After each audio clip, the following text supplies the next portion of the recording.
So as soon as I'm able to, I'll attach it to the screen just so you'd read the story, the genesis of this reaction yourself.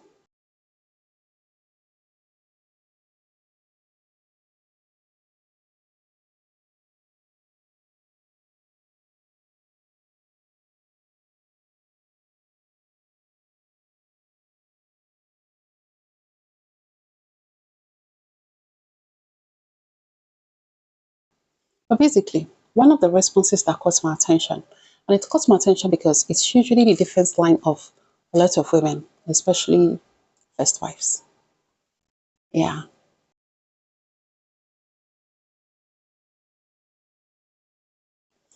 So there's always this case of my husband is chatting inappropriately with women.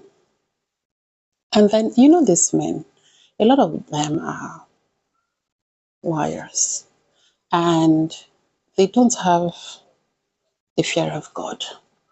So they feel that they can always do anything and, put it on polygyny.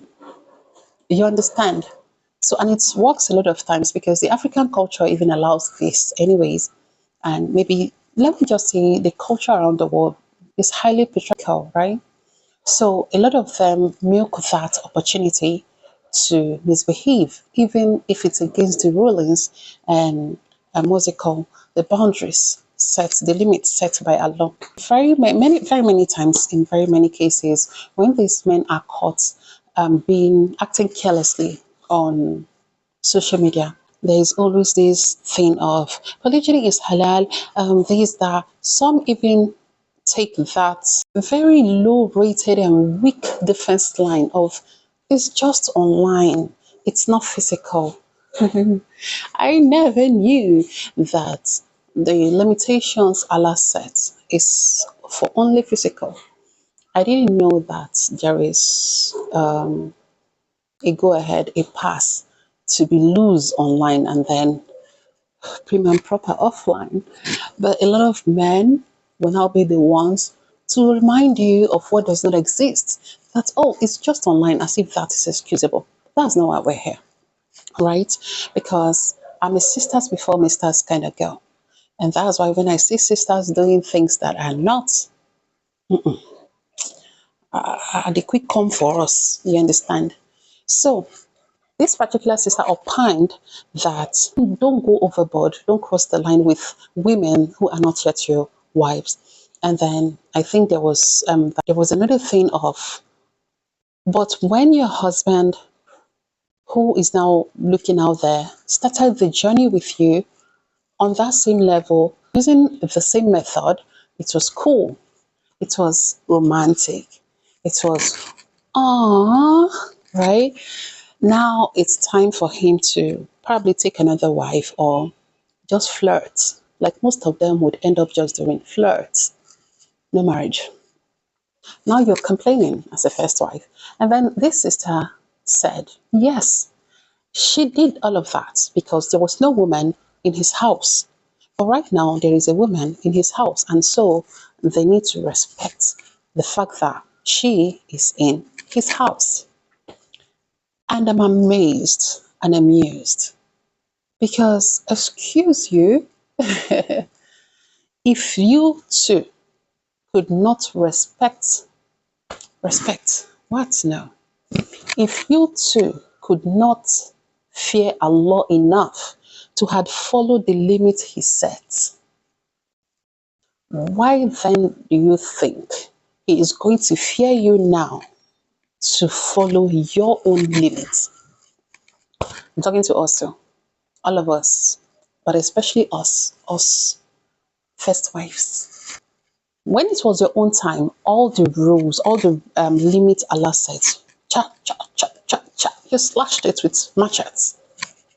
It's romantic. Oh, he cares. Oh, now he's basically just being himself because this is who he is. Lose man. And then it's a problem all of a sudden. I mean, because you are in his house now. And so what? There was God then. The laws existed then. There is still God now. The laws still exist. It didn't matter then. It wouldn't matter now. Just the same way the both of you didn't make it matter. Except, of course, there are exceptions to this situation. People who didn't have the knowledge of the deen while they were courting or dating, as it may be at that time, and now are married and have better understanding of the deen. So, yes, I really empathize with people who, yes, that happened, but they know better now and they want things better. So yes, exception to these people and my empathy to these people. But the ones who feel, we did it, we do the reason we do say there was no woman in his house, but now there is a woman in his house, and so the case should be different because there is you. If we are being honest, there are many men, and I'm saying this for if there are many men who their first wife things were done proper, prim, proper, mashallah, alhamdulillah, and then as time went by, they their values, their connection with God start to shake, and somehow they have now become one of the people who don't follow appropriateness in their dealings with women. So such women, when they come out, and I know how painful it can be, because to you back then, of course, if you want to, what's it called? You want to be with somebody who, I love you, I don't, there were people that like that, these people, these women could have ended up with if that was the kind of life they wanted. But then they wanted somebody who is conscious, right? And then they thought they found these people. And then years later, these men have gone to something else. It can be very painful because that is not the life you want for yourself. You also didn't choose someone like that. Yes, because we also have people who are prim and proper, but they go for anyhow men knowingly. So I'm talking about those who actually thought they did the right thing and they actually believed that these men were knowledgeable and they actually in their own time did the right thing, and then the man now is moving mad. So it's quite pitiable in this situation. So let's try as much as we can to be honest in our dealings. And this is not even for the sake of humans, but for the sake of Allah first, okay? And morality and then every other thing. Now, a man like that, a man who started inappropriately with the first wife, it was time for the second again, he went inappropriately. You would also find these second wives complaining when third is about coming in. And in some cases, there's not going to be a third, but because these men are loose men, no self-control, they just would keep doing these things. They might limit it to online and they might go offline. They might, basically, because like I said, there is no caution. Now, you would also find these women, I need to adjust this thing. I've been looking white and I'm going to edit and post this video like that.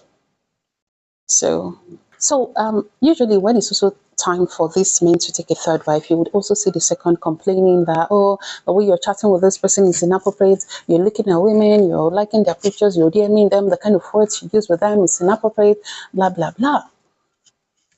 I don't know. It hurts, it's painful. Unfortunately, we do not own anyone and we cannot actively or directly change anyone. And I pray that Allah is it for you. And I also empathize with you. So yeah, see it as wrong, not because you are there, but because it's wrong. I've emphasized and overstressed this point too much. Bye.